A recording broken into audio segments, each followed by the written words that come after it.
goals, your objectives, your dreams for 2024.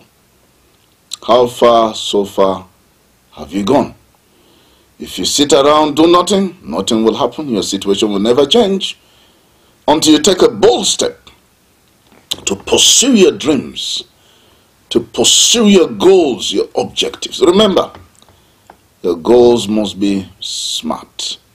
That is specific, measurable, achievable, relevant, and time-bound. So that book that you're writing, how far have you gone? The building project, how far? Your farm, are you preparing for harvest already? Or you are beginning to plant? Have you done some weeding, spread some herbicide? What about that trade, that new skill, that investment opportunity? Last year you said you will invest, this year have you done that? Instead of relying on the government or relying on relations or friends or other people, you can do something meaningful with your life. You can invest. If you are born poor, it is not your fault that you were born poor. But if you die poor, it is your fault. Because you can change the situations, the circumstances around you. Look at Dangote today. Once upon a time he was a poor man. Today, one of the richest men we have in Africa and around the world. So I encourage you, please, prepare to acquire what you require in life. In case you don't acquire, don't retire, refile. There will be tough times. Tough times are here with us in Nigeria and around the world, but tough times don't last. It is tough people that do. Don't throw in the towel. Winners don't quit. Quitters don't win. Just because you tried and failed doesn't mean it is the end of the world. Failure is not fatal. Success is not final. It is the will to continue that counts. So go and try again. Try again. Keep trying. Even if you've tried 99 times, try the 100th time. You've tried 999 times, try the 1000th time. Like Thomas Edison. And today we have the incandescent light. We have electric bulbs using that technology that he tried several times and it seemed to be failing. When he was asked, Thomas Edison, you tried 999 times and you failed. He said, no, I did not fail. I only discovered 999 ways that electricity doesn't work and one way that it works. At the 1000th time, pow, light appeared. Don't give up. That invention, that discovery, that thing that will change your life and the life of many people is in your hands, is in your destiny. So don't you dare give up. Keep trying. Try again and again and again and again and again. And don't you stop trying. I encourage you, please go out there, no matter the situations and circumstances around you, and be the change that you want to see in the world. All right, be the change that you want to see around you even right now. And so, as usual, again, we would always say that it is time for you to be deliberate in spicing up your passion with some sort of actions, else it remains just an intention, and that you don't want it to be. And away from morning ginger, before even that, Prof, my Suda is a big one this morning. Wow. My Suda is a big Suda, and I'm so happy. Great. God in His grace and mercy has made it very big for me this morning. Wow. And I pray the same with my listener and viewer. Yes, that's wonderful. All right, away from that, a big happy birthday to a gallant police officer, the spokesperson of the Nigerian Police Force Plateau Command, DSP Alfred Alabo. Yesterday was your birthday, sir. We on this platform find it worthy to celebrate you, and we wish you many more blessed years ahead. A very humble officer there. Happy birthday, DSP Alfred Alabo, a man among men. You're doing fantastically well. Keep it up, and continue to be a man of the people, and let those listening ears, let them remain wide open. We appreciate you, sir. We salute you for your courage. We salute you for your magnanimity. We salute you for your prompt response to issues. We salute you for being a man of the people, a police officer extraordinary. Happy birthday. Happy birthday again and again. And I'm sure another big happy birthday is coming your way. This is from Barrister Paul Zaruma. He is already seated. A big birthday there, happy birthday there, and a big good morning to our listener and viewer. Barrister, good morning. We celebrate the PPR of Nigerian Plateau State Command of the Nigerian Police. He is doing wonderfully well. Our heart goes to you. We celebrate you. We celebrate your achievement. We pray for many more returns. Good morning to our viewers and listeners. Good afternoon, good evening, depending on where you are getting these signals from. I don't know how your place is. Here in Jos is a beautiful, showery morning with about 19 degrees centigrade. 19 degrees Celsius. Thank you for having me once again. Thank you. All right, thank you.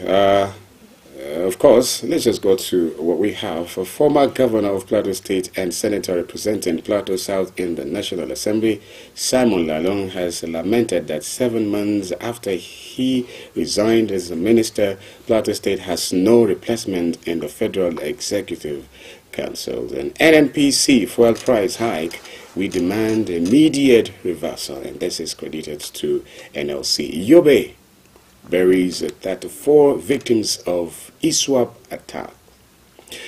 Okay, gentlemen, there's a few of the things we'll be talking about. We'll talk about very serious issues of fuel. Simon Lalong, I think, should tell us what he did to ensure that he was replaced instead of lamenting. Why will he be lamenting? That 7 or 8 months since he left Plateau doesn't have a minister. You were occupying that position before. You resigned to join the Senate. Did you recommend another person from Plateau? If you recommended, did you follow it up? Did you do all that was supposed to be done? Come out, tell us, who did you recommend to become the minister that the president refused to approve?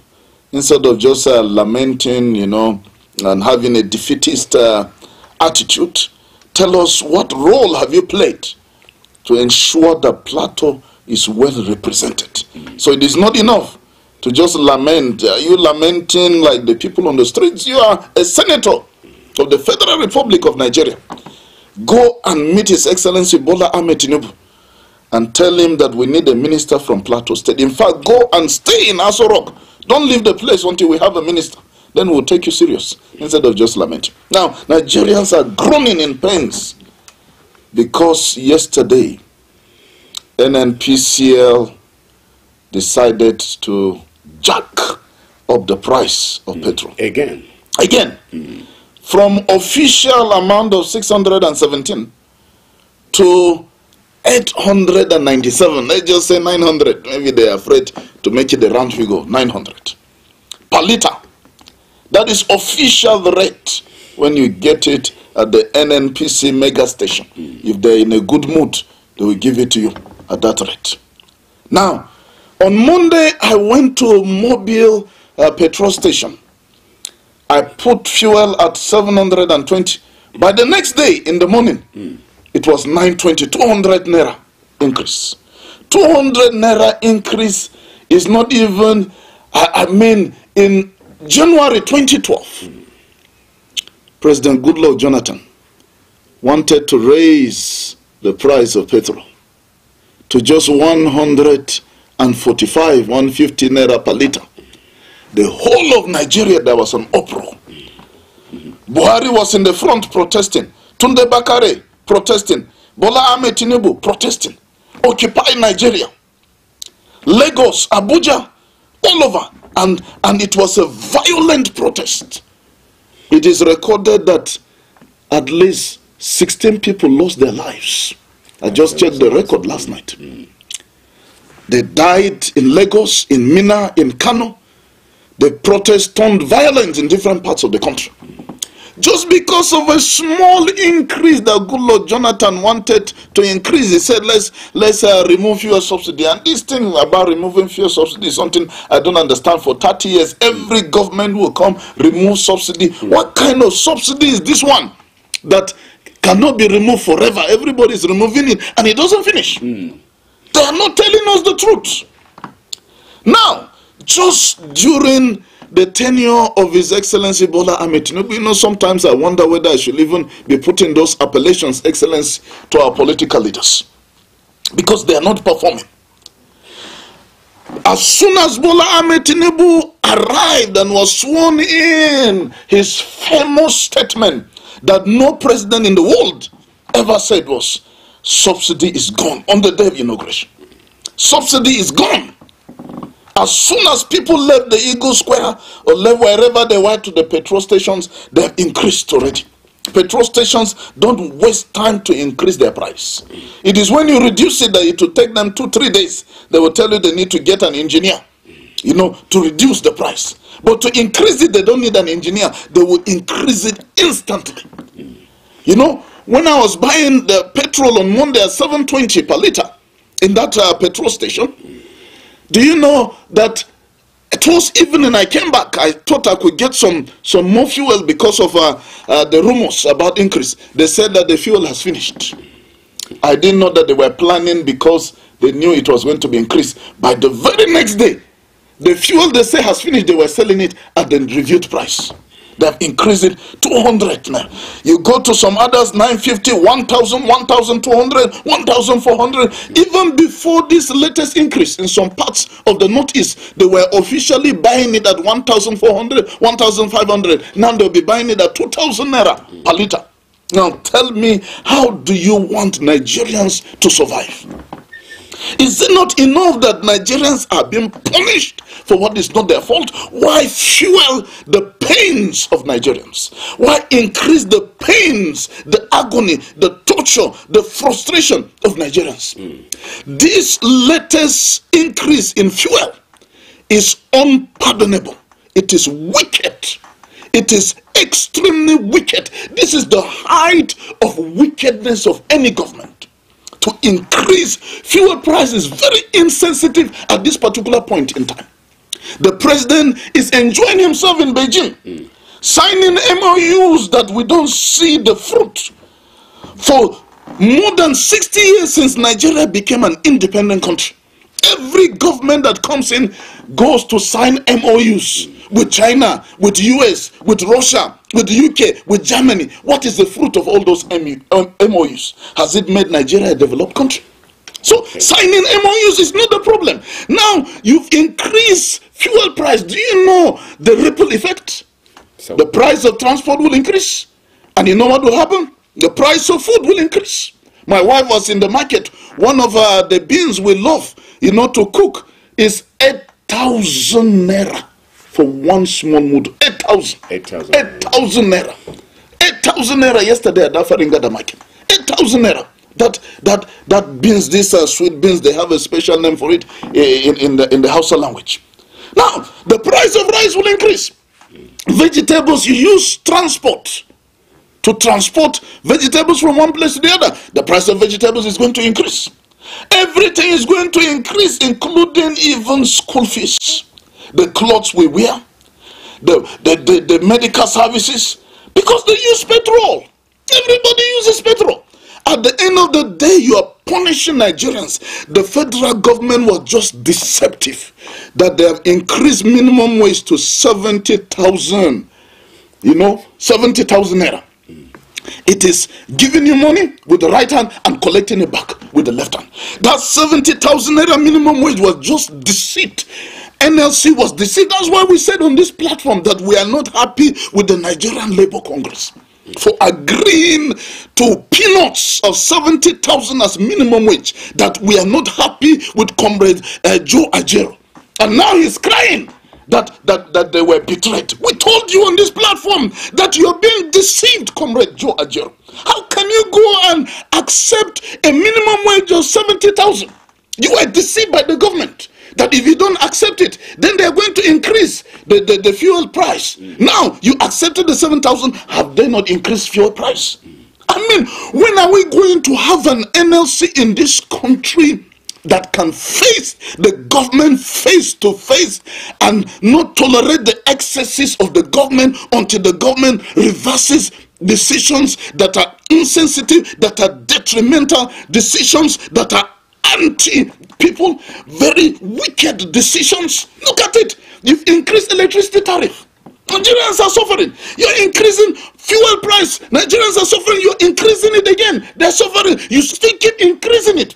I mean, did this government come to punish Nigerians? Is that why you came into office? To frustrate Nigerians? To make Nigerians to be committing suicide? To make Nigerians to be jabbering out of the country? To make Nigerians to be eating grass? Is that why you were elected? I mean, the government should tell us why they came into office. Because this latest decision is the straw that has broken the camel back. This is a very, very insensitive decision. It is a wicked decision. In fact, this government, with this decision, will end up becoming the worst government in the history of this country. What would have been the reason for all of this? Because, of course, the government, in her efforts, like everybody coming to office, is with the intentions to fix all the problems. And it is expected that everyone coming or vying to be, you know, there as a leader, it's because he or she must have seen certain issues and problems and wanting to be a part of solving it. So, could it be that there are some factors that... if you want to solve problems, just go back to history. All the fuel subsidies they have been removing for 30 years, did it improve the economy? And now you are coming to do the same thing that is not working. You are doing the same thing that was done by Babangida. The same thing was done by Abacha. The same thing was done Abdul Salam, Obasanjo, Goodluck, Jonathan, Yaradua's time. Thank God, well, Yaradua's time, he even reduced the price of petrol. You know, the same thing that was done by Buhari, you are doing the same thing and giving the same reason. You know, I was reading some of the speech, you know, and all those things, the reasons why they said they wanted to remove fuel subsidy all these years. It is the same reason that this government is given. And it has not worked over the years. Removing fuel subsidy will not make Nigeria to become a developed country when you are not producing. It is production. You need to have an economy that is functional, that is productive. You need to build industries, factories.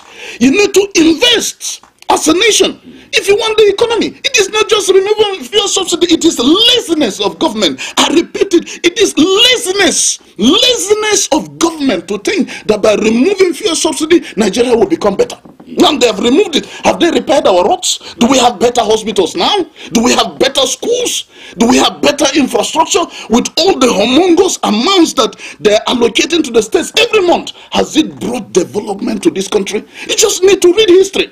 These people are not serious. And that is why I blame us Nigerians. That we are allowing people who are not fit to be leaders to occupy positions of authority. I blame us Nigerians that we sit down and allow all these things to happen. Do you know I was in Malaysia? Okay. The Malaysian country, Malaysian currency, the Malaysian ringgit, just fell from 3.5 Malaysian ringgit to a US dollar.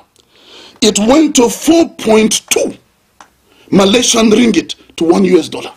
The people came out on the streets and forced the Prime Minister to resign. The Prime Minister was even tried and imprisoned. Here in Nigeria, somebody can wake up, increase fuel price. Our naira has been somersaulting. Now it is $1 US to 1,600 naira. $1 US. And we still have a president. We still have senators. We still have members of the House of Assembly. We still have politicians in office. And they're holding their offices. What is Mele Kyari still doing there? That man should have been removed. What are all those other Farouks and the rest of them doing there who are controlling the oil sector in this country? Remove them, fire them.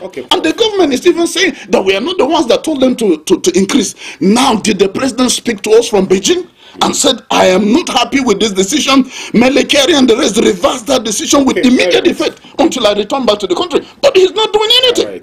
And Nigerians are not happy. Could be this is frustrating. This is an insult to the sensibility of Nigerians.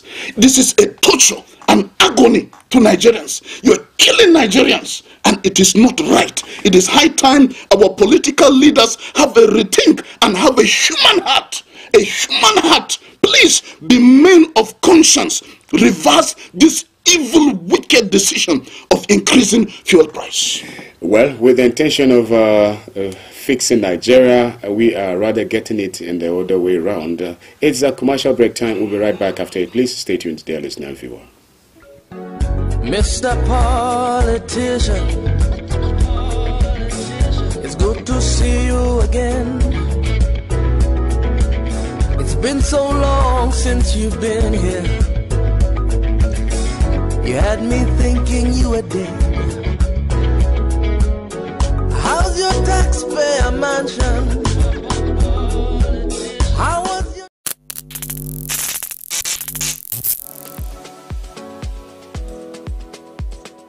Are you bored and need some company? Get a TV experience like no other on Unity TV. We are turning up the hits with captivating TV shows,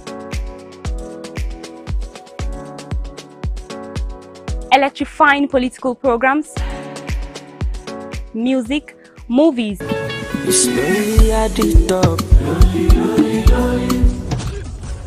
and lots more that will leave you craving. I'm sure you want to know more. Tune in to Unity TV today and let the excitement take over.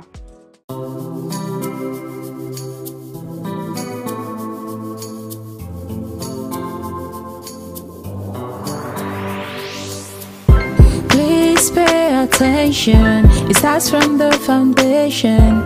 Everybody needs somebody. You turn a blind eye and care nothing less. Say it's just business, all about the money. You are so unbothered as long as they pay. Say it's just business, all about the money. You know they're on a fast lane, but you've got business to run. So you look away the other way. It concerns you. It a kill love, it a kill dreams. It a land people for jail. War against drug abuse. Get ready to be entertained and inspired by the incredible stories around the globe. Don't miss out on the excitement. Hello at Work is an ultimate TV program that brings to you the interesting stories and daily happenings worldwide. Join us Mondays and Thursdays 10 a.m. as we dive into the daily happenings and stories. Tune in and stay. Say hello to the world as you bring in your ideas, as it is a perfect blend of entertainment and information. Get ready to stay up to date while being entertained. I was the head boy in my primary school, senior prefect and best graduating student in my secondary school, but drug abuse almost ruined my life. I was on an average of 2 grams of cocaine per day. I was taking 8 ampoules of pentazosine daily. European shisha, cocaine. I became a user, a dealer, and a gangster. I saw other users drowning. I knew I didn't want to be like them, but I was already trapped. My family disowned me. My employment was terminated. I sold my car, sold my house. I'll go out well-dressed and return shoeless, shirtless in exchange for drugs. I was saying things that were not real, and I once stabbed myself because I felt something crawling under my skin. I contacted NDLEA and started therapy. I spent 3 months in therapy. I spent 8 months. It's easy to relapse, but your mind has to be stronger than the cravings. Drugs does not love you. You are not the one using drugs. Drugs are the one using you. Say no to drug abuse.